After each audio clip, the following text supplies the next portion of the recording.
Hello there, everybody. It's me, Garrett Kidney, the co-host of You've Got to Be Kidding Me on the Voices of Wrestling Podcasting Network. And I am Liam Jones, my full name, and I'm also a part of the Voices of Wrestling Podcasting Network as a co-host for You've Got to Be Kidding Me.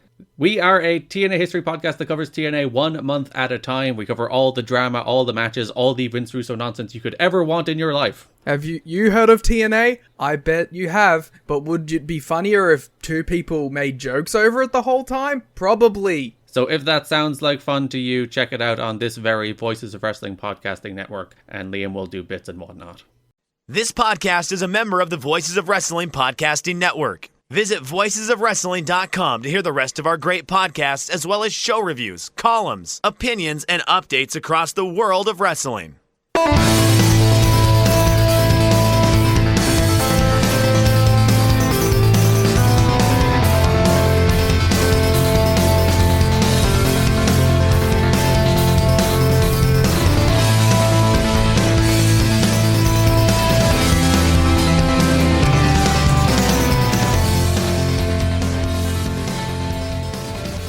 Hello everyone, and welcome to Music of the Mat Remix on the Voices of Wrestling Podcast Network.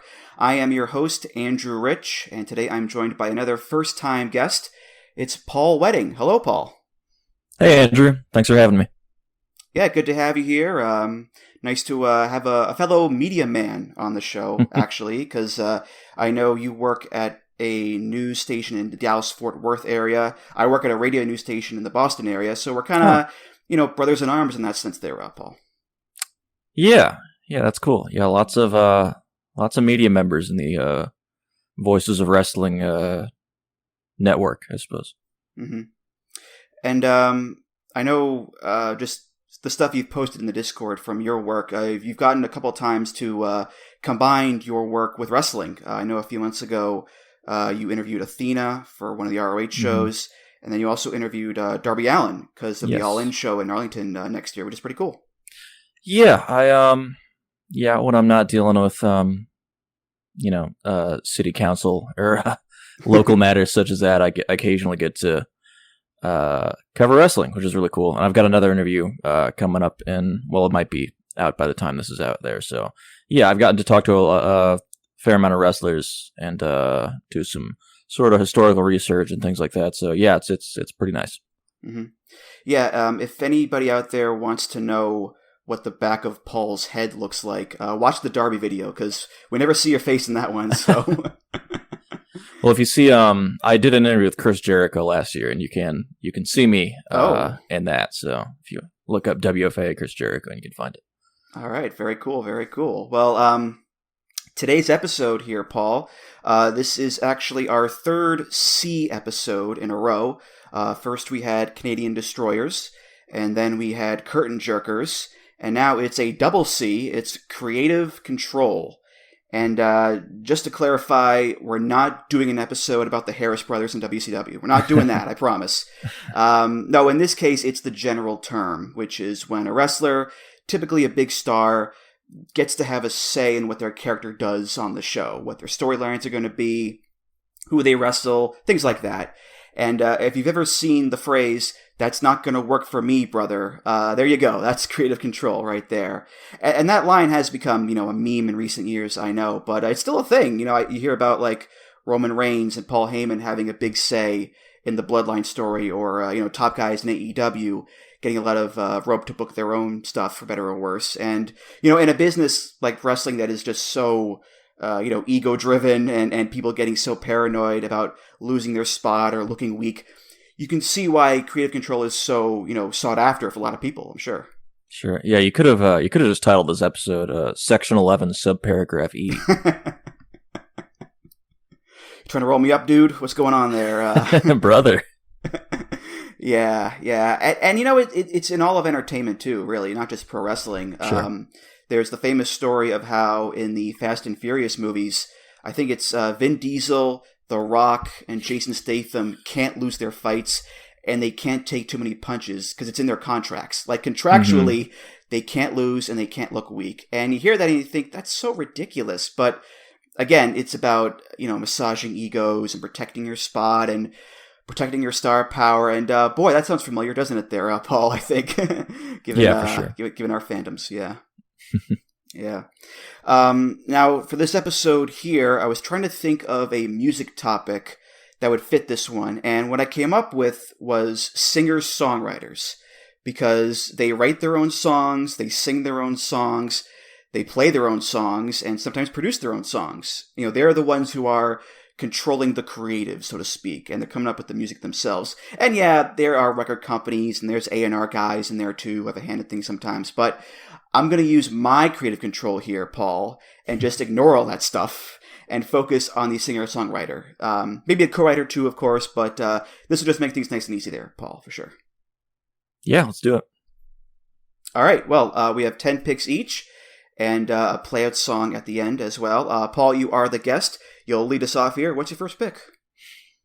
Yeah, so my first pick, it's a song by a band known as the Mountain Goats. They're my favorite band, and it's a wrestling podcast, and so I figured it'd be fitting for one of the songs, at least, to be wrestling related. This was from an album by them called Beating the Champ, which is a whole album of songs about pro wrestling. And it's funny, this was my favorite band for years before they came out with this album, so it's just totally like serendipity that they happened. John Darnielle, the lead singer and songwriter for the band, just happened to be a wrestling fan growing up. And so I thought it'd be fitting to pick a wrestling related song for this, and this was the first one that popped into my mind. This is Southwestern Territory. Small screen July evening view,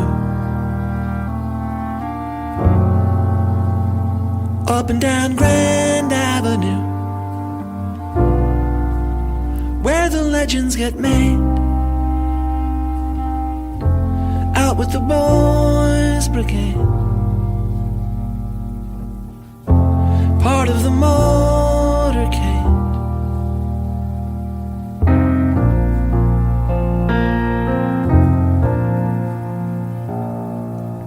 Flew home from Texas last night,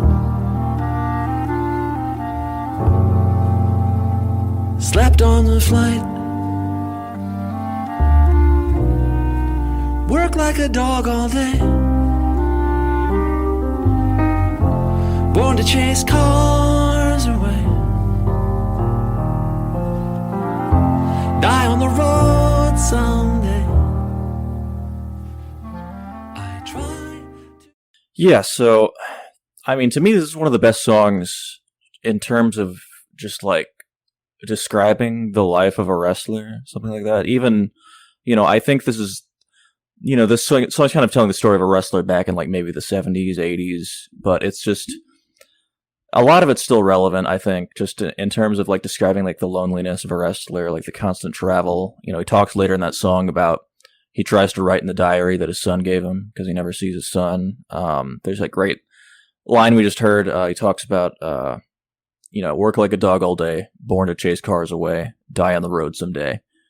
And I feel like that's just a great description of pro wrestlers. Just these they're very different. There's these outcasts, and they're gonna go on TV and get their asses kicked and bleed, and they're gonna get their payday, and then they're gonna wake up early next morning and get on the road to the next town and do the same thing. And it's just, it just really resonated with me for that reason. Mm-hmm. Yeah, this is a real no-brainer pick for this show and this network, of course. Like, I'm annoyed I didn't go with it, really. And I'm not that well-versed on the Mountain Goats, but I do know this album, and it's a pretty great album. And it's not like, a novelty, wacky, let's have some fun with wrestling, guys. Like, he's a big wrestling fan, but, he's using wrestling as his allegory, really, in a lot of ways for personal, heavy stories. And this song about, being on the road and making towns, and you're tired and you're hurt, you miss your family, that obviously applies to a wrestler, but it also applies to a musician as well. Sure. Performing and touring is a tough life for anyone. So I think that song plays really well into it, for sure, Paul. Yeah. All right. Well, my first pick here, this is also by a guy named Paul, Sir Paul, to be exact, Paul McCartney. And this is from one of his albums in the 90s, 1993, an album called Off the Ground. And this is a song called Hope of Deliverance.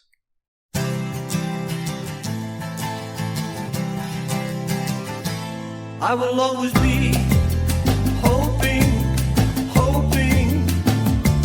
You will always be holding, holding my heart in your hand. I will understand. I will understand someday, one day. You will understand. Always, always from now until then. When it will be right, I don't know. What it will be like, I don't know. We live in hope of deliverance from the darkness that surrounds us. Hope of deliverance. Hope of deliverance. Hope of deliverance from the darkness that surrounds us.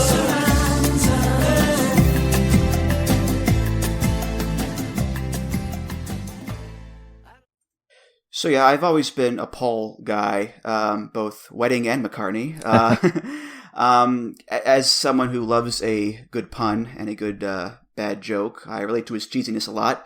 But he also just writes these lovely songs like this one. This is a lesser known single of his, but I think it's still damn good. It has that Latin style to it, of course, very uplifting and optimistic as Paul tends to be. And optimism is in short supply these days, I think. But I listen to a lot of Paul stuff, and it picks me up a lot there, Paul. So yeah, I'm a big McCartney fan for sure. Yeah, I'm not quite as well versed in Paul McCartney's solo work. I like a lot of the Beatles stuff. But yeah, I listened to this for the first time today, and it's a really nice, lovely little song. Kind of, it's in the same vein as a lot of what I assume was Paul's work on the Beatles. Just a lot of very light, fun, pick me up kind of love songs, feel good songs, things like that. So yeah, I enjoyed it. Mm-hmm. Yeah, I think I've said this before on the show, but my first concert ever was Paul McCartney at Fenway Park. Oh, amazing. And at the time, this was like 2016 or whatever, he was in his mid-70s, and he played for like 3 hours straight, no breaks. It was an amazing show. And going in, you're excited because, yeah, you're seeing Paul McCartney, but you don't fully realize the magnitude of that, I think, until he comes out, and the first song is A Hard Day's Night. And literally everyone in Fenway Park is singing that song. It's an incredible experience. So for as long as we still got Paul McCartney, if he's coming to your town, go see him. I think you should just go see him at least once. So yeah, I'll keep that in mind. Okay. What's your next pick there, Paul? Okay, so for my next pick, I'm going with a song by Bruce Springsteen, and this is possibly my favorite song of all time. It's right up there. It's so I mean, after Mountain Goats, this is the one that sprung up to my mind next, and it's just Bruce is great at telling a story in a song, and to me, this is like one of the best stories that he's told. And so this song is Atlantic City. Well, I got a job and tried to put my money away, but I got debts that no honest man can pay. So I drew what I had from the Central Trust, and I bought us 2 tickets on that close city bus. Now, baby, everything dies, maybe that's a bet, and maybe everything that dies someday comes back. Put your makeup on, put your hair up pretty, and meet me tonight in Atlantic City.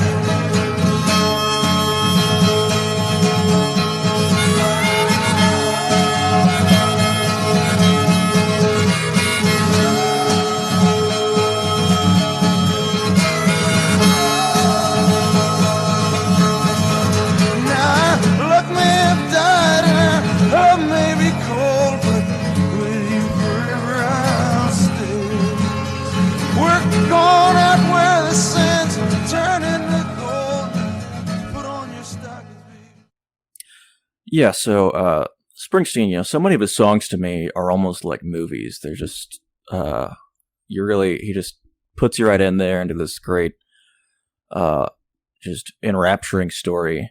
And this is one of his best, and I think this has one of the best openings where he says, well, they blew up the Chicken Man in Philly last night, and they couldn't stop at that. They also had to blow up his house.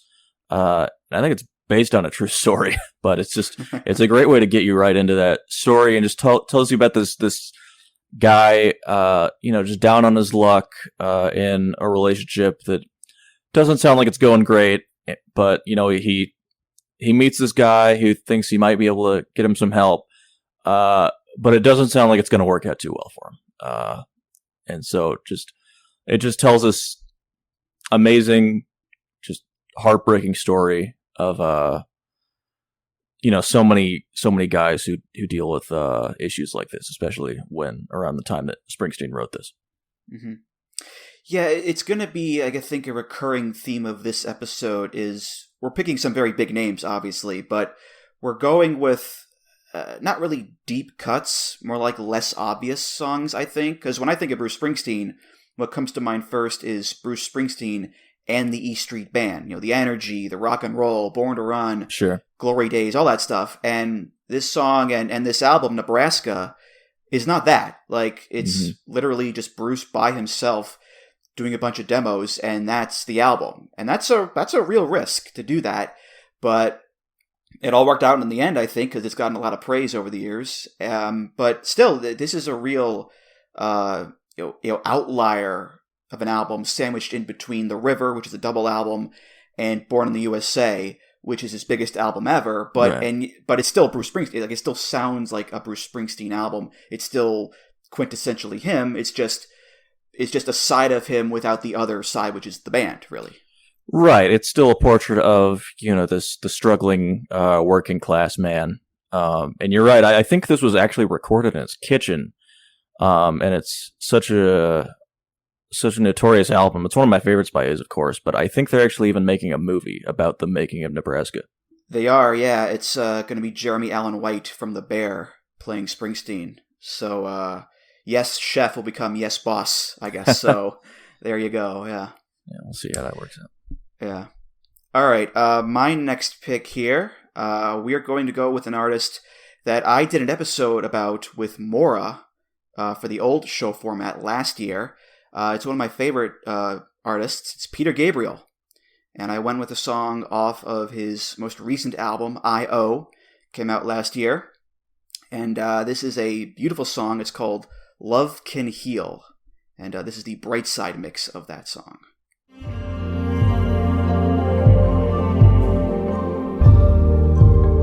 Whatever mess you find yourself within,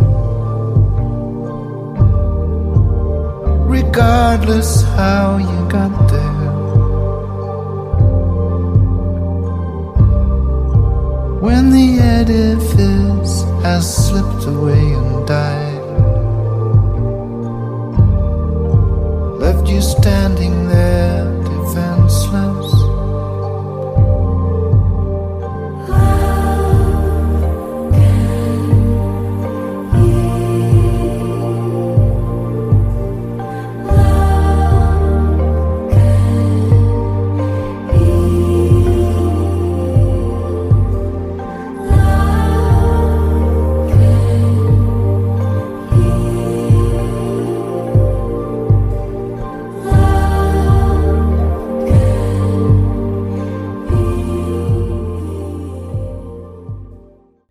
Like I said, beautiful song, really subdued, minimal, soft, but also very comforting. It feels like a nice hug, I guess, around you when you're listening to it. And I saw him live last year, and he played this. And on stage, there was this transparent screen that he stood behind, and he had this stick or this wand or something. And when he would wave the wand around, and colors would float out of the wand onto the screen. It was stunning to watch, and it just kind of shows you how much of an artist he is in more ways than one. But yeah, I'm a huge Peter Gabriel fan, and he's someone who's been consistently great too. I mean, this album it took 20 years to come out, but it's amazing. I listened to it, quite a lot. So, yeah, big fan of his, Paul. Yeah, I'm a huge Peter Gabriel fan also. Definitely the best member of Genesis. And I haven't heard his newest album yet. I'm going to have to change that because, yeah, I also thought this was a beautiful song. There's just this warmth to it. It's like you feel like it's like angelic in its quality, the way especially with the singers who sing the chorus there, the title track line, and just, yeah, amazing production, along with his great songwriting. So, yeah, it's a beautiful song. Mm-hmm. And I think as well, it's proof of how varied his sound has been over the years. He's never really been a guy to stay in one lane, because whether it's Genesis, early solo, late solo stuff, his world music stuff, of course, it's all quite different. Compare this to Sledgehammer or Big Time or Salisbury Hill or Biko. It's like night and day, really. But again, it's all consistently great. Like, he rarely has a misfire, for sure. But okay, Paul, what's your next pick for us? Okay, so my next pick. So I have what I consider to be like the holy trinity of songwriters, and those three for me, it's Bruce Springsteen, and it's Bob Dylan, who I love, but I couldn't make the space for on this list. There are other people I wanted to highlight, but it's Springsteen, Dylan, and Joni Mitchell. And this was actually the first Joni Mitchell song I ever heard. Well, it was I actually heard a cover of this song at a concert, and then I had to look it up later because I loved it so much. But this is Joni Mitchell's "Car on a Hill."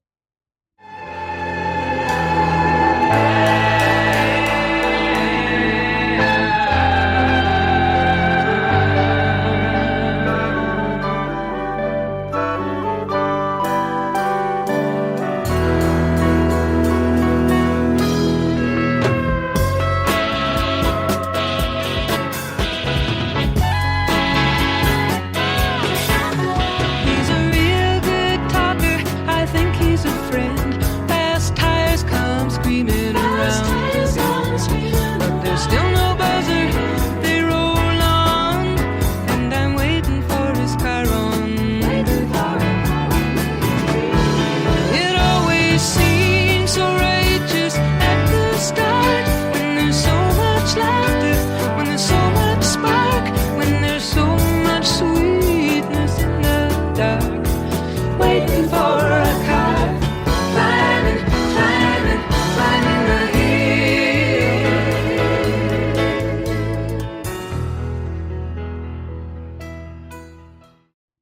Yeah, so Joni Mitchell, I mean, her voice, the way it just glides up and down the scales just effortlessly, it's beautiful, and I love the sax. Just the whole song just sounds cool, and I love, it's just, to me, it's a very relatable story, and it's so simple. It's just about waiting for a car, and I think we've all been there before, just with someone we're interested in, whether it's waiting for a car or waiting for a text or a phone call or whatever. And just capturing that feeling, I think she does an awesome job. Yeah, I played Joni a few episodes ago on the Canadian Destroyers episode, and I sung her praises then. I'll do it again now, because, she can write a tune. And apparently this is about her relationship with another singer-songwriter, Jackson Browne. And okay. I guess he didn't really treat her all that well, and he cheated on her, and she's very depressed about it. But she's still waiting for that car on the hill. So, a very sad and beautiful song on what is her most acclaimed album ever, I believe, Court and Spark. It's my favorite. I have it on vinyl. I think the whole album is perfect. Yeah, this is like you go on the Wikipedia page and it's like, Okado Omega, just 5 stars across the board, for everybody. So, right. Good pick for sure. Yeah. And this is not the only Jackson Browne associate we'll be listening to on this show. I don't believe it is. No. So, okay, for my next pick here, this is someone from your neck of the woods there, Paul. Yep. Dallas, Texas. Shoot name, Annie Clark. Gimmick name, Saint Vincent. And she actually played on a Mountain Goats album. How about that? So it all ties together there. This is from 2018. This is a non-album single. It's actually a reworking of a song she did called Slow Disco. And this is called Fast Slow Disco. There's blood in my ears. I'm a fool in the mirror. And the pain of mistakes couldn't get any clearer. Am I thinking what everybody's thinking? I'm so glad I came, but I can't wait to leave. So I am from your hand, leave you dancing with the ghost. So I am from your hand, leave you dancing with the ghost. Don't be a slow dance today. Beat a slow dance today.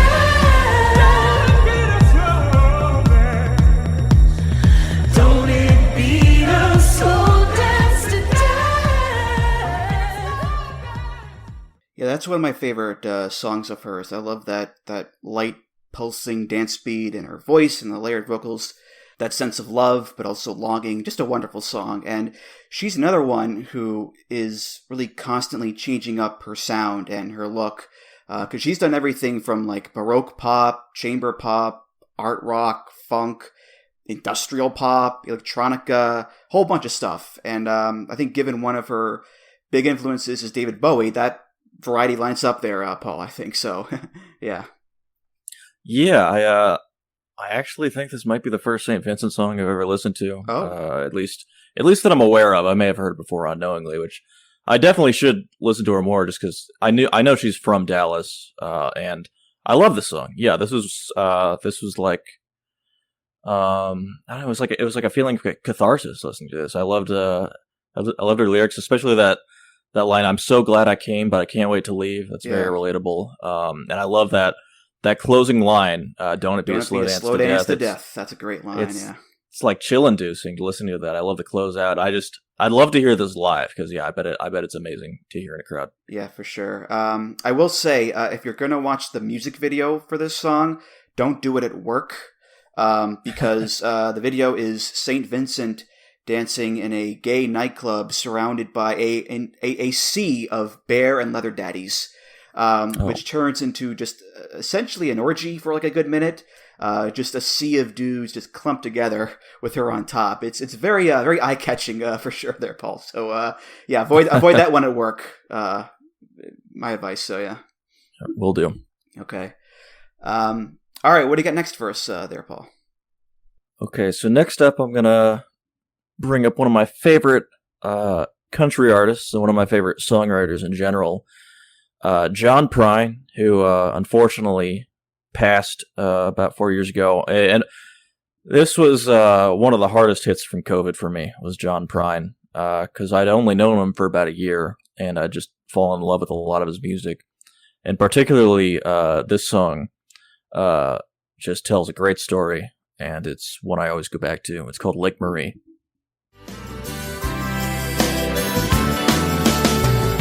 Many years later, I found myself talking to this girl who was standing there with her back turned to Lake Marie. The wind was blowing, especially through her hair. There was 4 Italian sausages cooking on the outdoor grill, and they was sizzling. Many years later, we found ourselves in Canada, trying to save our marriage, and perhaps catch a few fish. But whatever came first. That night she fell asleep in my arms, humming the tune to Louie Louie. Ah, baby, we gotta go now. We were standing by peaceful waters, standing by peaceful waters.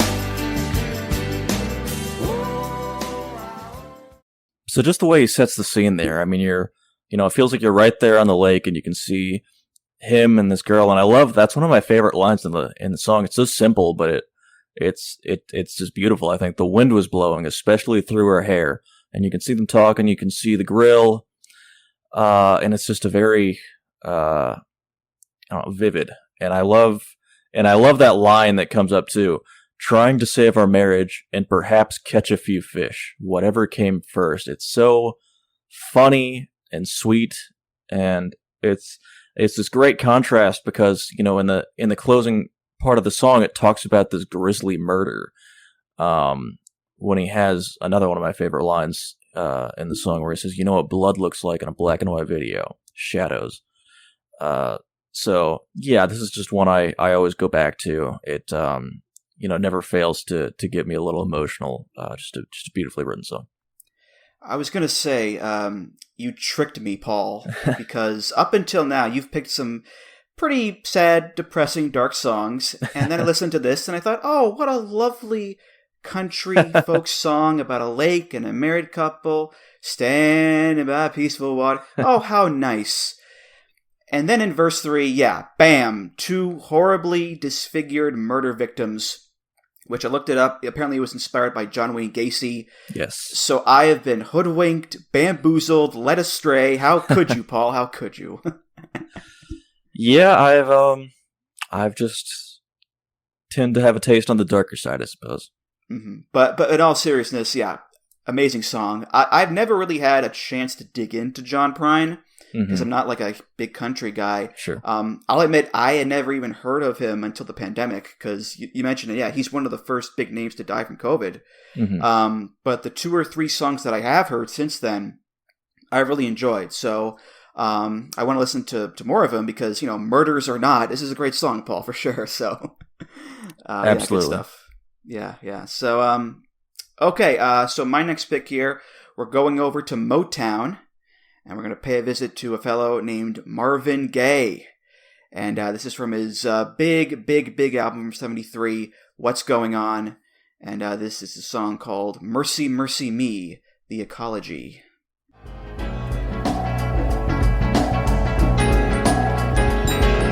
Whoa, oh, mercy, mercy me. All things ain't what they used to be now.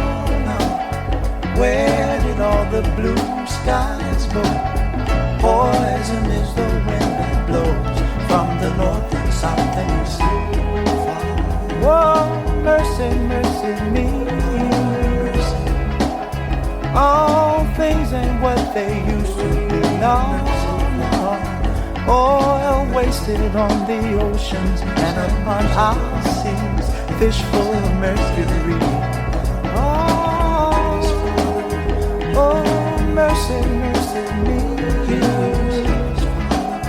All things ain't what they used to be now.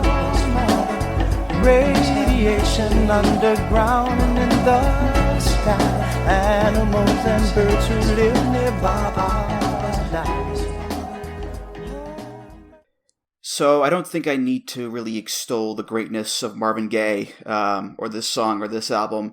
It's been praised enough, Lord knows, but I picked it because I think he's a good example of a guy who gradually turned into a singer-songwriter. Because he started out doing standards and covers and show tunes. He wrote a little bit of songs, but not much. But then he does this album, which he writes or co-writes all the songs himself. He also produces it. And it's an instant classic. Like, it's further proof, I think, that, there's no real blueprint to being a singer-songwriter. There are many different roads to get you to that moniker, I think, there, Paul. For sure. And, I definitely love this album, too. It's one of my favorites. Definitely my favorite album by him. And, yeah, this is just a great song. What I think is just, the production's beautiful, just very... kind of easygoing, but then it's kind of juxtaposed by some of the lyrics are kind of dark, actually. And it's even, and what's sad is a lot of the content of the song is still just as relevant, if not more, to today. Yeah, it's a very ambitious concept for your first go around because it's not like a collection of pop hits. You know, it's a concept album about a Vietnam vet coming home from the war and being disillusioned about what America and the world has become. It's real heavy duty stuff, and the songs also flow into each other. So it's very ambitious, but it all worked out considering, yeah, this is near like the top of every single best album ever list out there. So, ambition paid off in this case there, Paul. Definitely. For sure. All right, what you got next for us? Okay, so next up, I've got a song by the band Silver Jews, which was the band for singer-songwriter David Berman, who unfortunately killed himself 4 or 5 years ago. And that was right around when I found him, because so many people were extolling his talents. And I listened to a few of his albums, just kind of fell in love with them. And for this show, I felt it appropriate that I picked this song because it's the namesake of my home city. This is Dallas.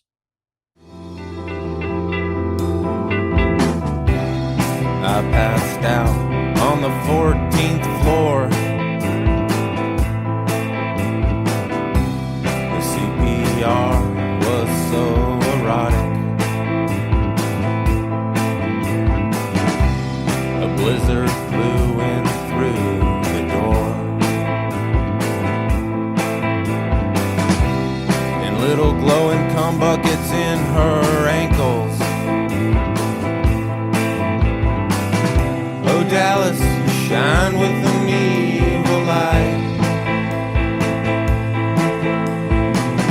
Oh, Dallas, you shine with an evil light. How'd you turn a billion steers into buildings made of mirrors? Why am I drawn to you tonight?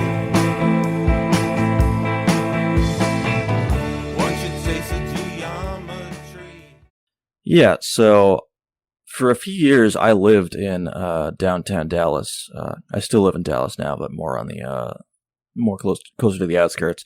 I lived on a 20th floor apartment on Commerce Street, right in the middle of all the action, and just listening to this song on my balcony, it's a real experience. I think he really gets Dallas, and he's got some really weird lyrics talking about little glowing cum buckets in her ankles. I'm still not entirely sure what that means. But then there's some profundity there when he's talking about oh, Dallas, you shine with an evil light. Don't you know that God stays up all night? And talking about turning a billion steers into a building made of mirrors. Just talking about how this Texas town, at once a big cattle town, turned into this kind of huge corporate money driven city. And despite this kind of this darkness to the town, there's still this draw and this beauty. Like he closes out saying some kind of strange magic happens when the city turns on our lights. And I can really relate to that. Yeah, I saw the title of this and I thought, gee, I wonder why he picked this one. I'm not really big on the whole lo-fi indie rock sound, to be honest. Mm-hmm. Really, the name of the band was more interesting to me than the actual song. Because, it's one of those cases like the Mountain Goats where it's a band, but there's one guy at the center of it who's singing the songs and writing the songs and all that stuff. Exactly. So, I think if you're going to pick a band name to go under, Silver Jews is a real attention grabber. That's for sure. And, the guy, David Berman, he was Jewish. And I guess he had a real rough go of things. Pretty, messed up. A lot of it had to do with his dad, I read. Richard Berman, who was a famous lawyer, PR guy. Big shocker, not the best guy around. No. And they had a falling out. And I think eventually David just gave up on Silver Jews and became a recluse for many years. And there was depression and drug use and rehab and all those typical trademarks. And then eventually, he killed himself. Just one of those guys who I'd never heard of, but now I do, and sadly he's not with us, so there you go. All right, well, my next pick here, this is from 2009, And this is a singer, a songwriter, actor extraordinaire, a guy named Chris Isaak. And this is off of an album called Mr. Lucky. And this is a song called We Let Her Down.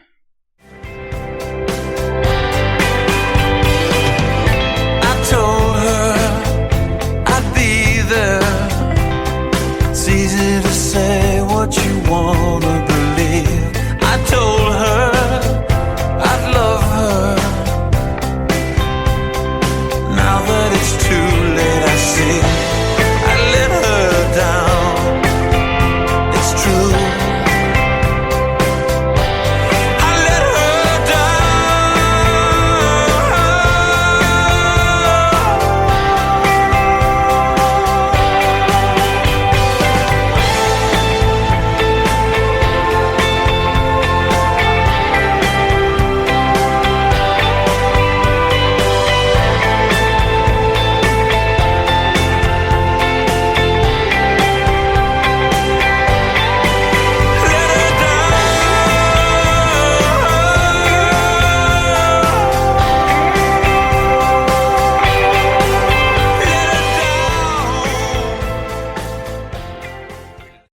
So it's my turn to play a super depressing song, Paul. The tables have turned, my friend.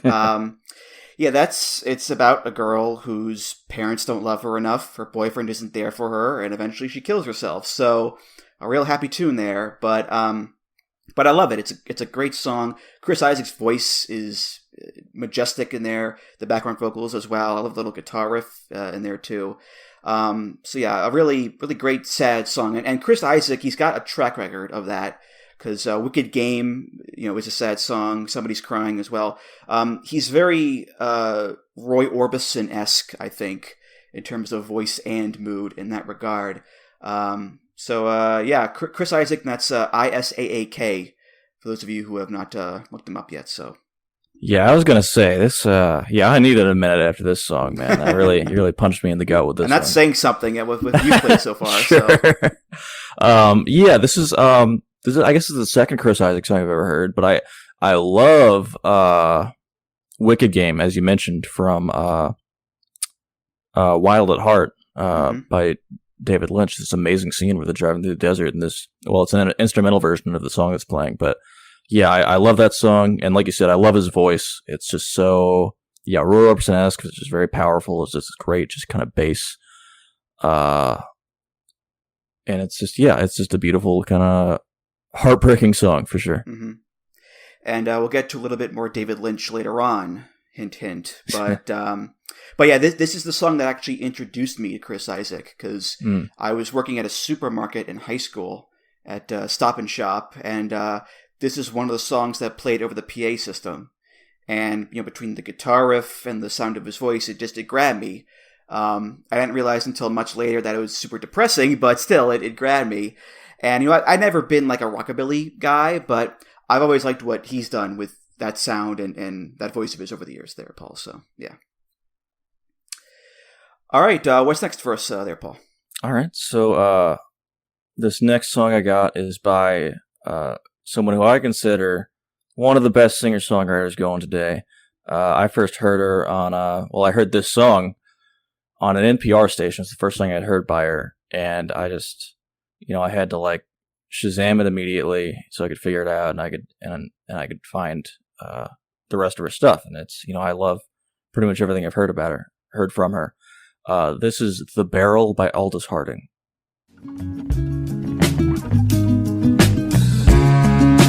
Look at all the peaches. How do you celebrate? Can't appearance out of nowhere. It's already dead. I know you have the dove. I'm not getting wet. Looks like a date is set. Show the ferret to the egg.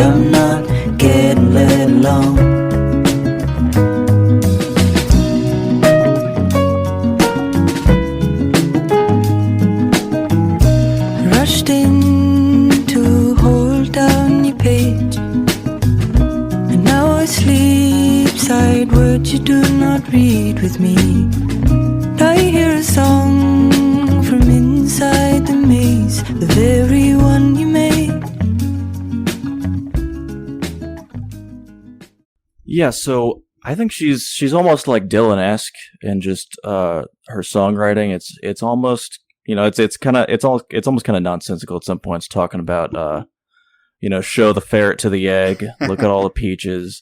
But that's what draws me to it. I find it so interesting, and she manages to slip in these really meaningful lyrics in between there, talking about like one of my favorites in this particular song is, when you have a child, so begins the braiding, and in that braid you stay.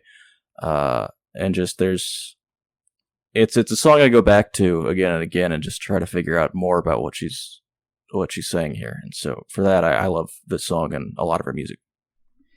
Yeah, you don't really run into the name Aldous these days all that much. It's a very unique choice of stage name. But that makes sense, I think, because this is, a really odd song.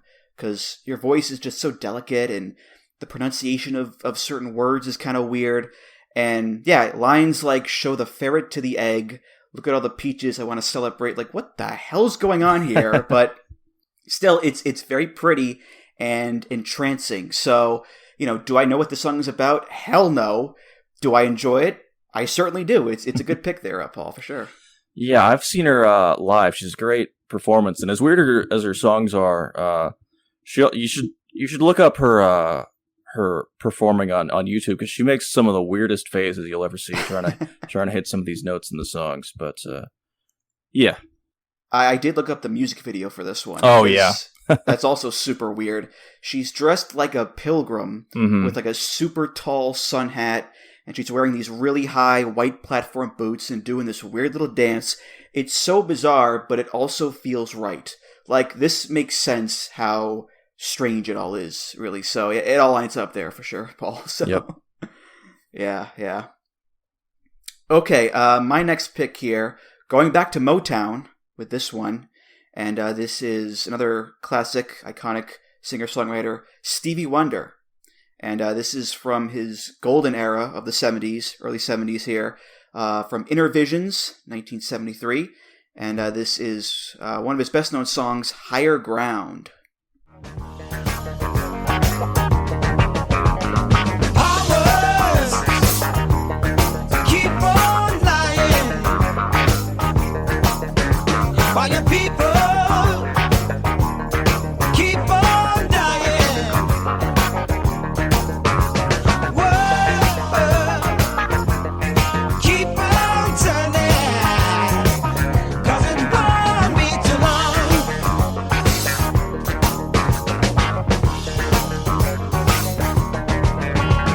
I'm so darn glad it let me try it again, 'cause my last time on earth I lived a whole world of sin.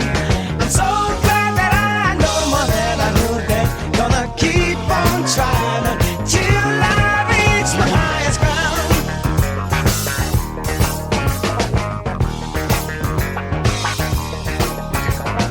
Lovers keep on loving.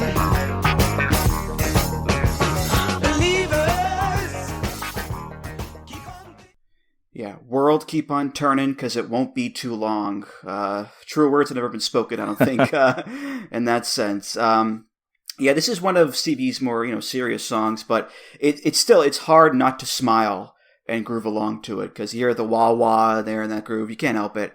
And I had actually heard the Chili Peppers version of this song first, and that's a great cover.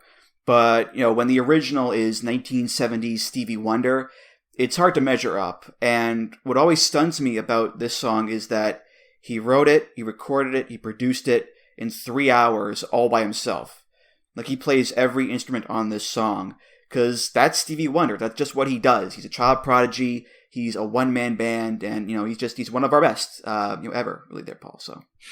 Yeah, I didn't know that he produces in 3 hours. Yeah, that is really amazing. It's just, it's a really cool sounding song. It's like motivating. I don't know. It'd be like a great song to just like listen to while you're driving. I love the feel of it, the sound. It's a good pick. Mm-hmm. And there's actually a pretty famous story to go along with it, too, because the album came out 3 days before Stevie got into a really bad car accident, and he fell into a coma. And it was pretty bad. He almost died. And the story goes, his friend visits him in the hospital, and to get a response out of him, he starts singing Higher Ground into Stevie's ear. And eventually, Stevie starts moving his fingers in time with the song. And they're like, he's going to make it. He's going to make it. So, and the fact that it's Higher Ground, a song that's meant to be spiritual and about having a second chance at life and living well, I think that adds to the story, immensely there, Paul. So, yeah. But, all right. What you got next for us, Paul? What's the next pick? Okay, so for my next pick, I'm picking another Texas artist. This is the son of author Larry McMurtry, known for Lonesome Dove. This is his son, James McMurtry. And this is another song I had to pick because it's basically about my stomping grounds. It's a song about the North Texas, Southern Oklahoma crystal methamphetamine industry. It's called Choctaw Bingo.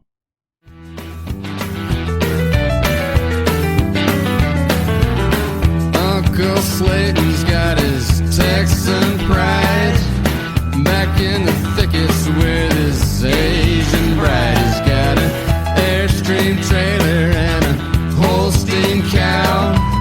Still makes whiskey cause he still knows how. He plays that Choctaw Bingo every Friday night. You know he had to leave Texas, but he won't say why. He owns a quarter section up by Lake Eufaula, caught a great big old blue cat on a drifting jug line. Sells his hardwood timber to the shipping mill. Cooks that crystal meth because the shine don't sell. He cooks that crystal meth because the shine don't sell. You know he likes that money, he don't mind the smell.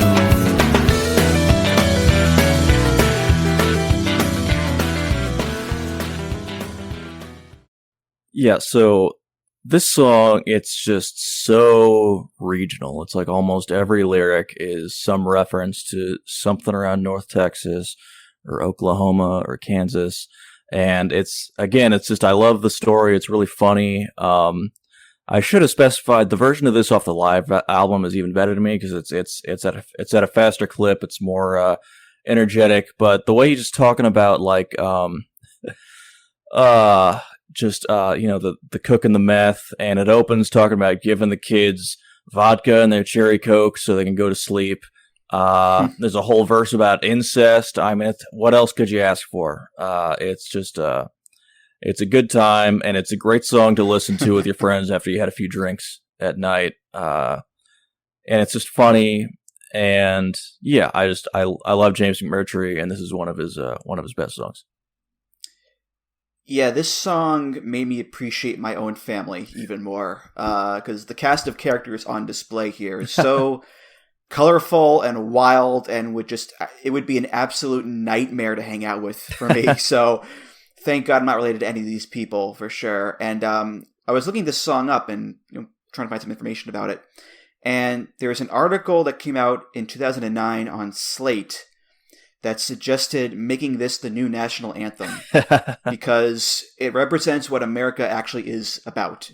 And it's hard to argue. Drugs, guns, McDonald's, gambling, incest. Like, this is what America is made of, folks. It's Uncle Slayton and the gang. So, this is not something I want to experience in real life, but a fun song regardless, there, Paul. Yeah, no, I'd be all for making this the national anthem. Yeah. Well, okay. My next pick here, a little bit different than that there, Paul. This is by a singer-songwriter named Jenny Lewis. And this is from her 2019 album On the Line. And this is a song called Little White Dove. Was it a dream when you call me kitten in Her Majesty? I'm your blood, I'm on my wall. The water from my eyes fell to the floor.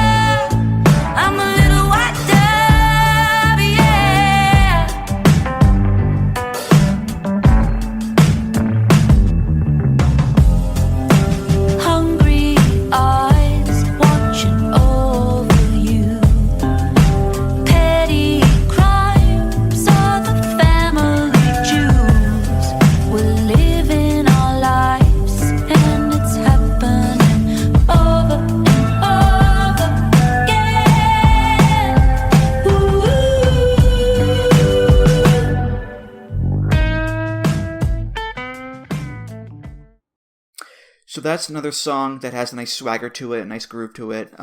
It also has a really sad but also kind of hopeful backstory too, because it's inspired by Jenny Lewis visiting her dying mom in the hospital. But she talked about how writing that song helped her get through it in a lot of ways. So the power of music coming through once again there. Yeah, I'm a big Jenny Lewis fan. I loved her band Rilo Kiley that she was in. They broke up around, I think, a decade ago or so. And she also worked with the Postal Service, too, on their only album. So, not the biggest name to choose from, but still, I enjoy her work there, Paul. Yeah, I'd never heard her before. This was a good song. I enjoyed it. I've never heard Rilo Kiley. I only know them because of Kyle O'Reilly. And I've always wondered if that was intentional, that he selected his name, or if that was just pure coincidence. Have you ever heard anything about that? I don't know anything about that, but I've seen that joke made plenty of times before. So yeah, I'm sure.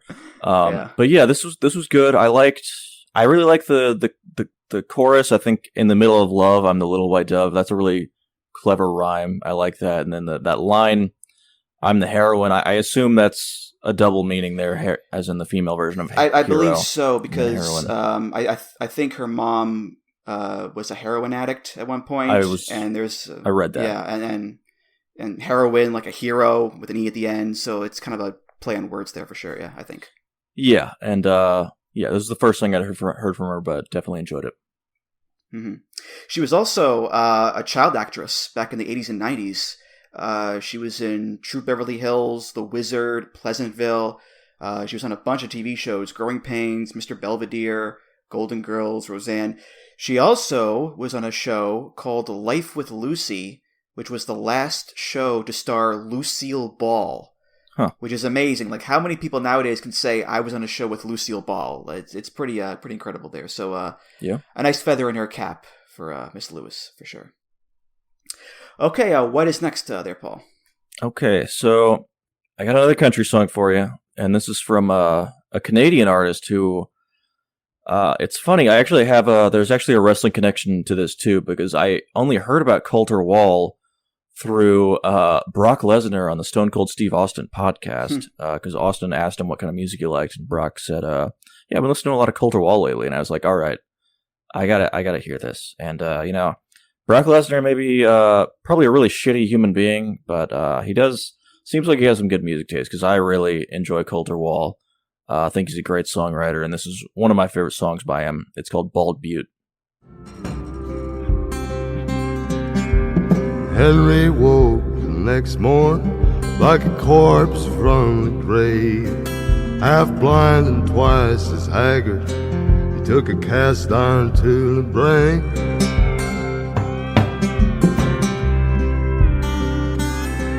They stole his horse and the rifle that shared his name.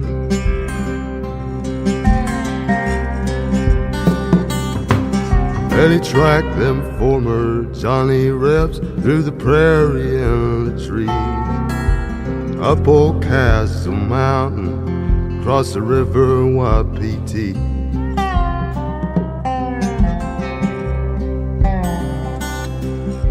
Lo and behold, what do you think he sees? See my pain?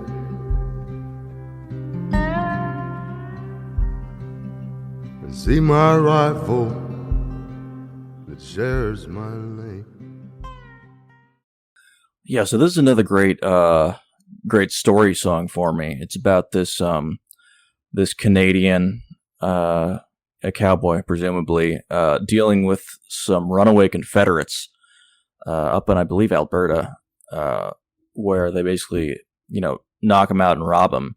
And it's just, I love his lyrics are really, I don't know, just visceral and clever, like those lines we just heard. Henry woke the next morn like a corpse from the grave, half blinded, twice as haggard. He took a cast iron to the brain. And later on, he says, now he's back up in the saddle, back up on the top, when he felt that southern slug chew a hole right through his gut. Just the way he describes things, I just find really fascinating, and just it's there's just a grittiness that you don't hear in a lot of modern country that I really appreciate in his songwriting. Mm-hmm. Yeah, this is a proper goddamn country western song. I mean, this is, a cowboy hunting down the Confederate soldiers who stole his gun and horse, and then he dies at the end. Like, you cannot get more country western than that. Come on. But what interested me about this is that this song came out when Colter Wall was 21 years old. Yeah. Which is so surprising because, a 21-year-old can have a voice that deep. Amazing. Mm-hmm. But can also write a song with this much, gravitas and heft and so visceral and gritty, like you said. Again, not much of a country fan myself, but still, it's all very impressive. And, very cool song for sure. Okay, my next pick here. This is towards the end of the alphabet, the very end, because this guy's last name starts with a Z. Guy named Warren Zevon. And this is from his 1987 album, Sentimental Hygiene. And this is a fun little song. It's called Detox Mansion.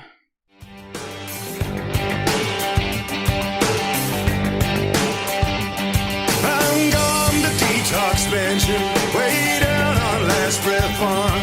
I've been raking leaves with Liza, the Liz cleaned up the yard.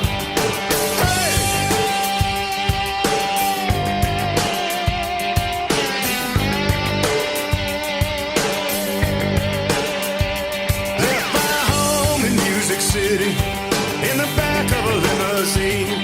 Now I'm doing my own laundry and I'm getting those clothes clean.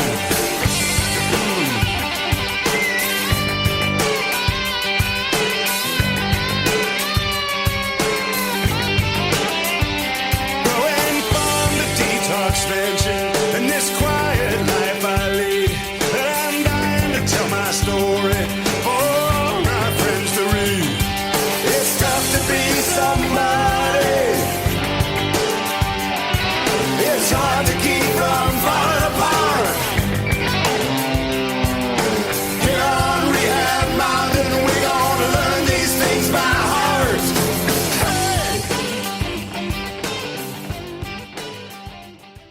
So if you only know Warren Zevon for Werewolves of London, fix that right away, because he has a lot of great stuff beyond that song.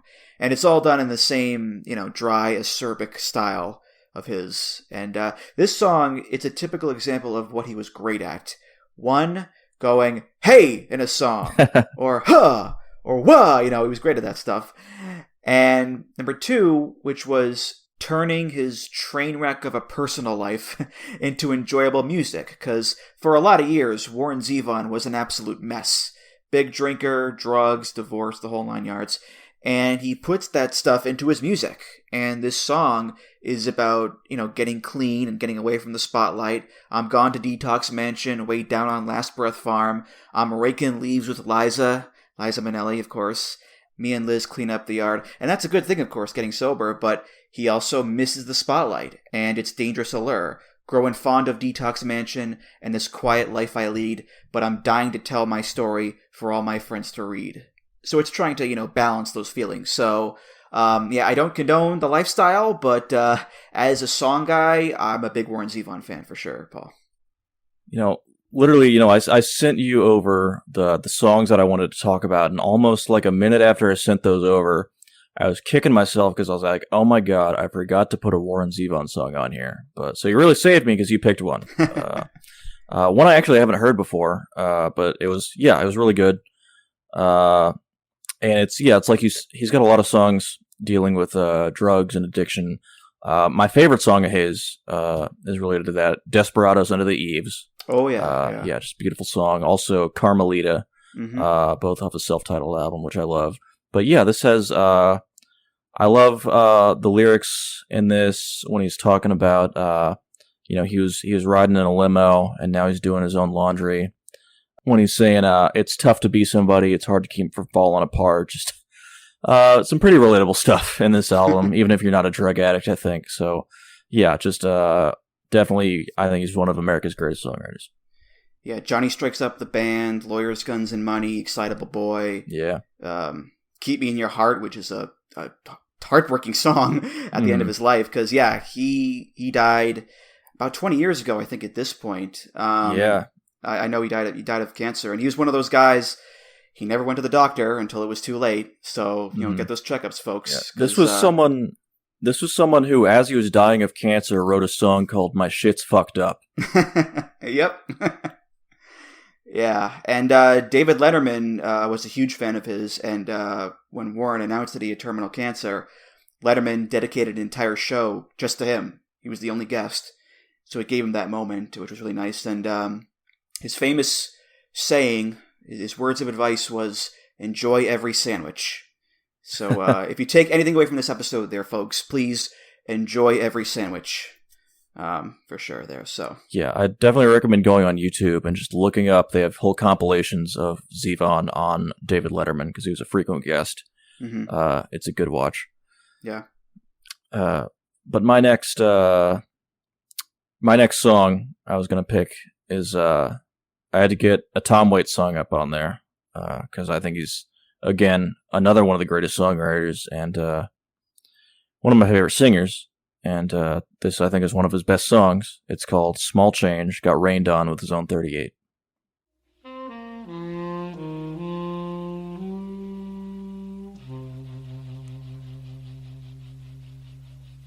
Small change got rained on with his own 38.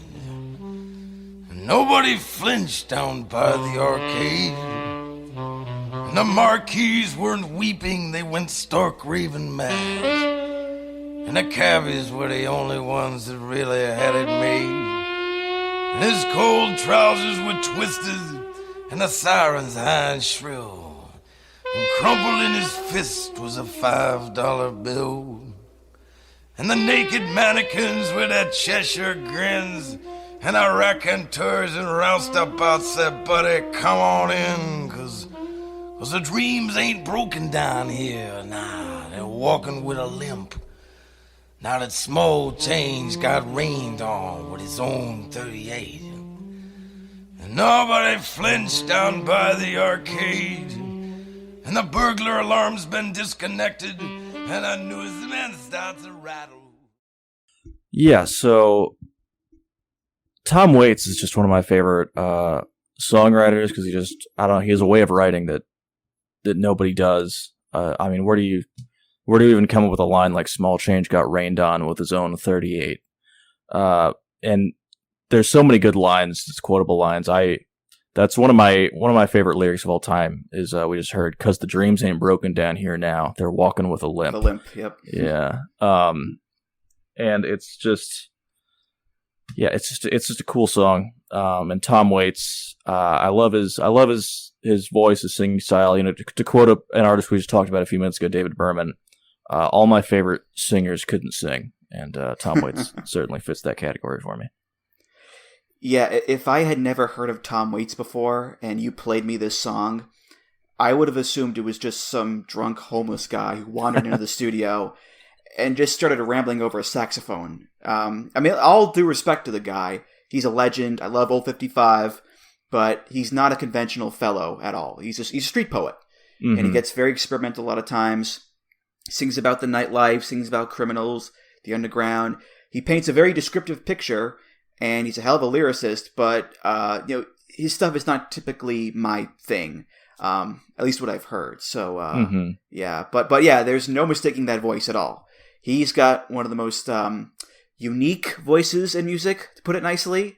Again, very unconventional, but if you listen to his early stuff, he sounds fine, but as the 70s go on, the more gravelly his voice gets, and by the 80s, he is fully the Tom Waits as we know him to be there, Paul. So yeah, the whiskey and cigarettes definitely did their damage, but to me, it just adds to his music. He's just constantly evolving, and I don't know. I think he makes it work for himself, but it's definitely not everyone's cup of tea. Mm-hmm.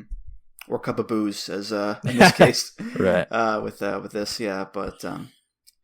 Okay, well, I'm going to inject some nice harmonies and melodies back into this thing here.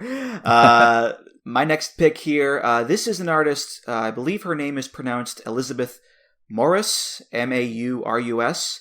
But her stage name is Lissie, Lissie. And this is a version of her song that was featured in Twin Peaks Season 3. There's David Lynch again. Twin Peaks The Return. And she actually performs this song in one of the episodes. So let's hear Lissie with Wild West Roadhouse Mix. From where I stand, there's a world where you can. All that you lost, you get back. And all that you want, you can have. I've been living my life on the edge, slipping fast if I take one more step. There's safety in numbers, I guess, but I'm going rogue in the wild, wild west. Wild, wild west, wild, wild west, I've been dancing in the moonlight, I've been laughing with the firelight, living, I've been giving, I've been living with the firelight. I'll be fine, I'll be fine. So I've only listened to a couple of Lizzie's albums, but what I've heard I've liked, and I love this song, and I especially love this version of it. To be honest, it's one of my favorite songs currently. And to give some backstory here, in Twin Peaks The Return, there are a bunch of scenes at the Roadhouse, which is the bar in town, and each episode there's a music performance there. So you've got like Nine Inch Nails, Eddie Vedder, Chromatics, whole bunch of bands that, David Lynch picked to be on the show. And one of the people he picked was Lissie.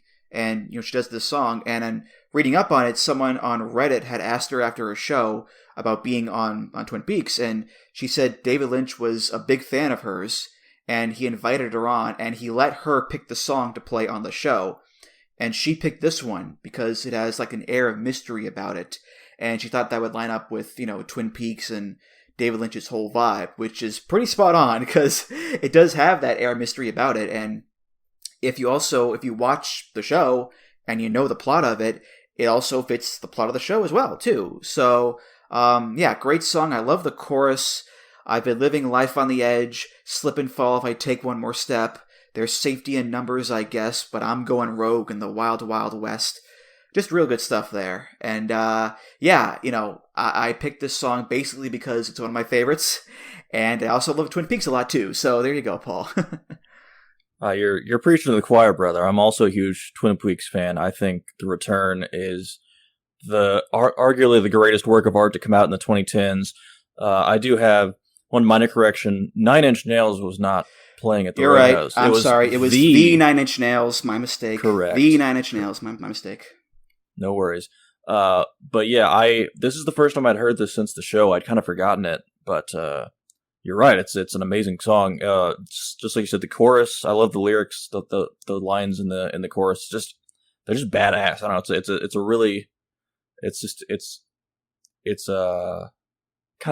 a song that gets you hyped up. It's just I love the heavy drums in the background. I love her, and her voice is just so powerful. The way she can hold out those notes. It's just a really invigorating song. I love it. Mm-hmm. Yeah, this is actually the second Twin Peaks connection of the show because Chris Isaak was in Fire Walk with Me. Yeah. So there you go. We got David Lynch everywhere. Hello. Yes. I'm doing the hand wiggle. You got to do the hand wiggle if you're doing David Lynch. All right, Paul, what is your last pick of the day for us? Okay, so my last pick comes from Fiona Apple, another one of my favorite songwriters, and someone who I'd known her before and liked her, but I really fell for her music right as the pandemic was coming down because it was that was when her newest album came out, Fetch the Bolt Cutters, and this isn't the first song on that album, but it's the first song I heard on that album. It's called Heavy Balloon.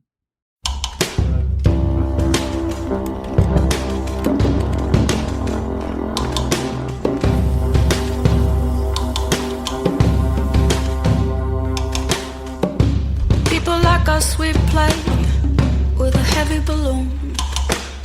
We keep it up to keep the devil at bay, but it always falls way too soon.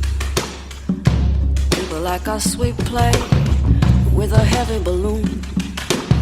We keep it up to keep the devil at bay, but it always falls way too soon. People like us, we play with a heavy balloon. We keep it up to keep the devil at bay, but it always falls way too soon. I spread like strawberries, I climb like peas and beans. I've been sucking it in so long that I'm busting at the seams. I spread like strawberries, I climb like peas and beans. I've been sucking it in so long that I'm busting at the seams. In the middle of the days like the sun with the Sahara. So, something that I think Fiona's amazing at is singing with anger, with fury or hatred, especially, and this comes out in this song, you know, she's singing about produce, essentially. You know, I spread like strawberries, I climb like peas and beans, I've been sucking it in so long that I'm bursting at the seams. And she sounds like she's bursting at the seams. And there's just such this righteous fury to the way she sings that I'm like ready to fight. I'm ready to get in a fist fight when I hear this song, because it's so just powerful to me. And yeah, I just love it. Yeah, if you know your Fiona Apple, you know she's not afraid to speak her mind or show emotions. Like that's her way. But yeah, it's funny. I always seem to forget about Fiona Apple. Not that I don't like her, but I'll go like months or even years not thinking about her. And then I'll see her name and be like, oh yeah, Fiona Apple. And then I'll listen to this song and be like, oh yeah, this is really good. And I think a big part of that is just how sporadically she puts out new music. Mm-hmm. Like her debut was in 96. And since then she's put out only 4 albums. And I know she's had some personal issues too, but still her catalog is not as big as, say, Alanis Morissette or someone like that, you know? But if you look up her albums, they're all critically acclaimed, award-winning, award-nominated, so her batting average is still really high, Paul. Yeah, and this came out, you know, we're close to 5 years at this point. And yeah, I think there was about nearly a decade in between Fetch the Bolt Cutters and her album before this, so I'd like to get a new album soon, but you know, if her next album is as good as this one, I don't mind waiting. Mm-hmm. I'm just glad you picked an album title that is not 30 words long. You know, 4 words, nice and simple. It's not a poem, so I appreciate that at least. So, yeah, but good last song there for sure. But yep. Okay, my last pick here. This is a classic 70s singer-songwriter, one of music's great mustaches. It's Mr. Jim Croce. And this is from 1972. The album is You Don't Mess Around with Jim. And this song is a lovely song. It's called Operator. That's Not the Way I Feel.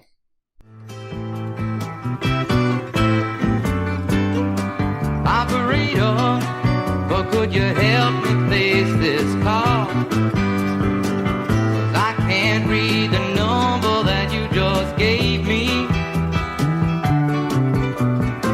There's something in my eyes, you know it happens every time.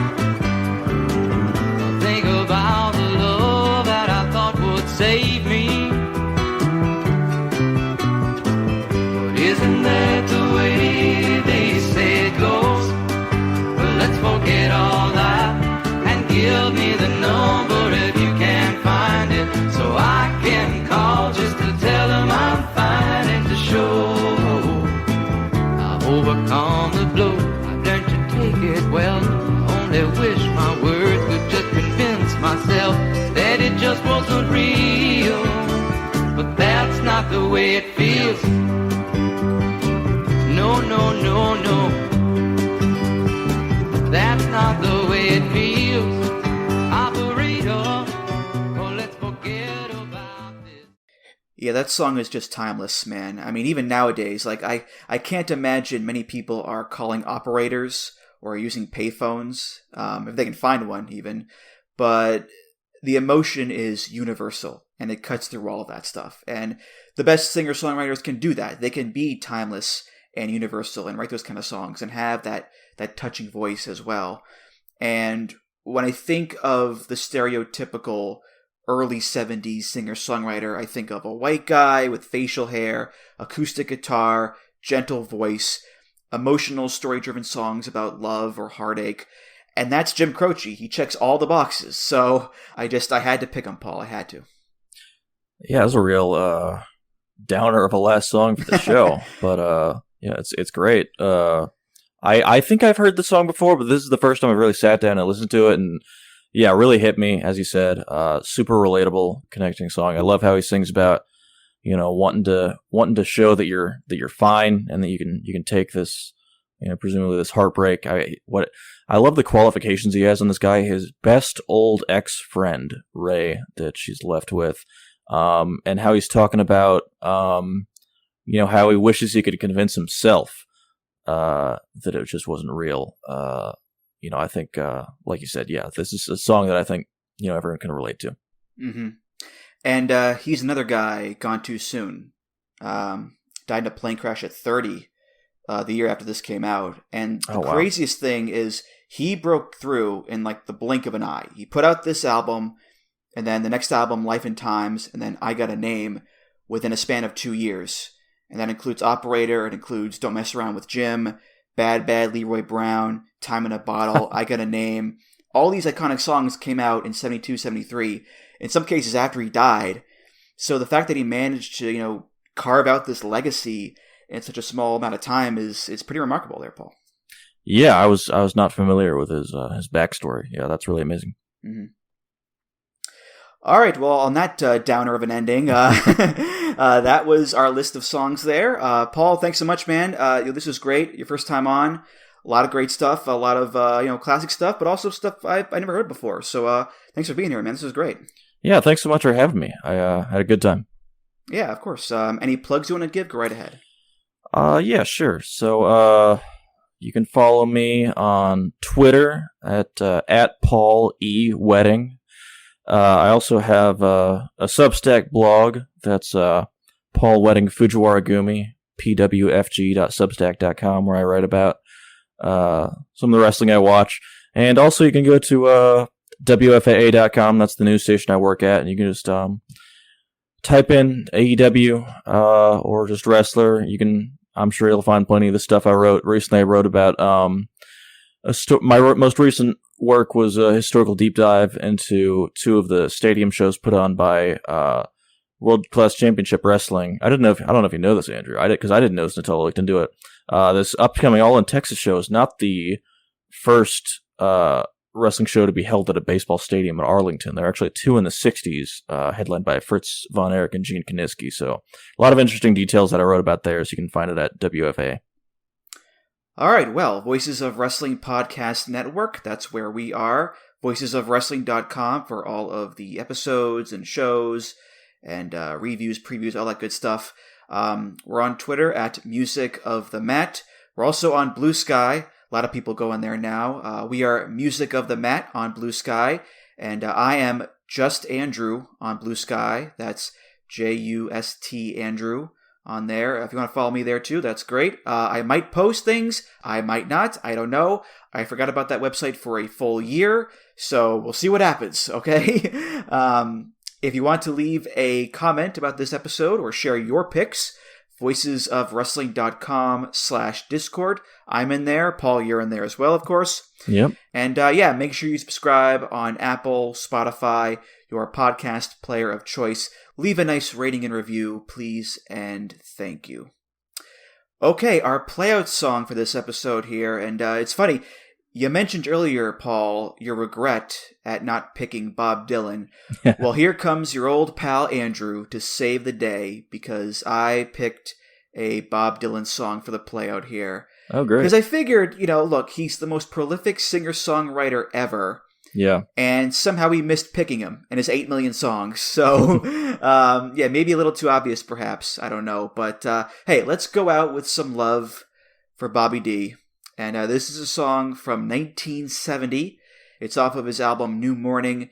And this is the title track, New Morning. Thanks again, Paul. Thank you.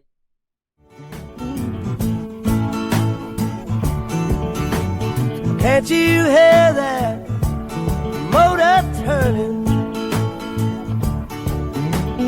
Automobile coming into style, coming down the road for a country mile or two. So happy just to see you smile underneath that sky blue on this new morning. Morning, on this new morning with you.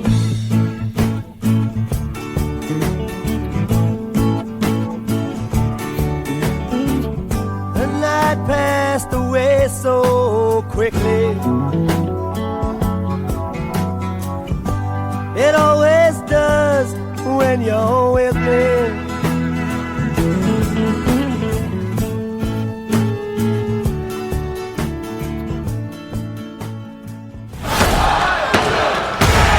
Music of the Mad is intended for entertainment and information purposes only. The songs used throughout this show are property of their respective copyright holders. Why choose a Sleep Number smart bed? Can I make my side softer? Can I make my side firmer? Can we sleep cooler? Sleep Number does that. Cools up to 8 times faster and lets you choose your ideal comfort on either side. Your Sleep Number setting. And now, during our Black Friday sale, save 50% on the Sleep Number limited edition smart bed. Plus free home delivery when you add a base. And Cyber Monday. To find a store near you, visit sleepnumber.com.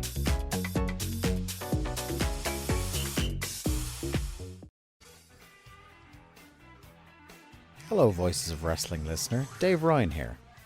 Have you ever wondered to yourself how many hidden gems are hidden away inside the last years of World Championship Wrestling? Have you ever asked yourself how many tenuous gags can be made about the name Mike Enos? And have you ever thought about what it sounds like for two Irishmen to interpret a very chaotic company through its B show? The answers to all this and more are just a click away. Check out Days of Thunder every second Thursday on the Voices of Wrestling podcast network.